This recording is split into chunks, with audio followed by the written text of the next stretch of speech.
Hey there! So, the problem we have today involves a grid of items that we want to display in a certain way. You know, the usual grid with numbers that we want to arrange in a specific layout. It's a common issue that can pop up when working on web design projects.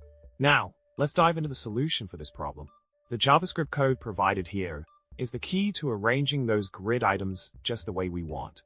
By using some clever calculations and styling, we can make those items fall into place as needed.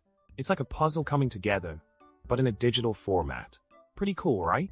Continuing with the solution, the CSS code plays a crucial role in defining the visual aspects of our grid. With the style specified here, we can ensure that the grid not only functions smoothly, but also looks great. It's all about that perfect balance between functionality and aesthetics. A little padding here, a background color there, and voila, our grid starts to shine. Now, focusing on the HTML part of the solution, we see how each item in the grid is structured within the markup. It might seem like a simple list of numbers and divs, but when combined with the CSS and JavaScript, magic happens. The HTML provides the foundation on which our grid is built, giving structure to the design we're aiming for. To wrap things up, we've successfully tackled the grid display problem by utilizing a combination of JavaScript, CSS, and HTML.